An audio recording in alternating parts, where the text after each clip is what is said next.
77 సంవత్సరాల నుంచి హిందువుల్ని ద్వితీయ శ్రేణి పౌరులుగా, హిందూ పండగల గురించి మాట్లాడితే అవహేళనలు, హిందూ దేవుళ్ళ మీద కామెడీలు, అదే మైనారిటీలకు సంబంధించి అపారమైనటువంటి గౌరవం, మైనారిటీల బుజ్జగింపుల కోసం వందలాది నిర్ణయాలు తీసుకున్నటువంటి ఈ దేశంలో ఒక మార్పు నచ్చదు.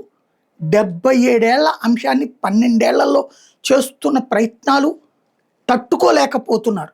ఒక అయోధ్య రామమందిర్ నిర్మాణంతో ఆరంభించి అనేక చోట్ల ఇప్పుడు పాత పేర్లు మార్చి కొత్త పేర్లు, బ్రిటిషోడి కాలం నాటి విధానాల నుంచి ఇవాల్టి మన విధానాల్లోకి వస్తేనే తట్టుకోలేరు.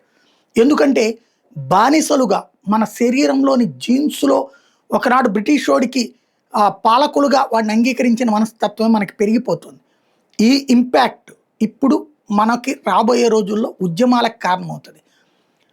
అలా రెచ్చగొట్టడానికి మేము సిద్ధంగా ఉన్నామంటూ రాహుల్ గాంధీ చెప్పుకొచ్చాడు. ఏడాదిలోపు ఏదో ఒక పెంట చేసి ఇప్పుడు న్యూయార్క్లో జరిగిన గొడవల తరహాలోనో, ఫ్రాన్స్లో జరిగిన గొడవల తరహాలోనో ప్రపంచమంతా గొడవలు క్రియేట్ చేయడం ద్వారా పాలకులని బలహీనపరచగలిగారు. లైక్ ట్రంప్కి ఇప్పుడు చూడండి, ప్రతినిధుల సభలోనూ దెబ్బతిన్నాడు, అట్లాగే సెనెట్లోనూ దెబ్బతిన్నాడు. తను అనుకున్న నిర్ణయాలు జరగట్లేదు.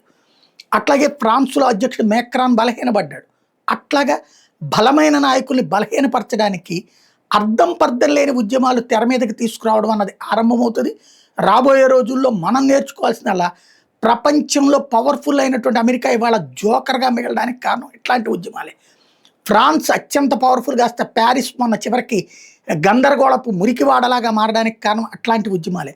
భారత్లో ఇట్లాంటి ఉద్యమాలను తీసుకురావాలి, బంగ్లాదేశ్ తరహాలో, శ్రీలంక తరహాలో అన్నటువంటిది ప్రయత్నం చేస్తున్నది. ఆ దేశాలు ఏమి బాగుపడలా, బాపుకోలేదు. కానీ కొంతమంది సన్నాసులు రోడ్ల మీద దర్జాగా తిరుగుతారు. ఆ పని ఇక్కడ చేయడానికి రెడీ అవుతున్నారు. ఆలోచించాల్సిన అవసరం.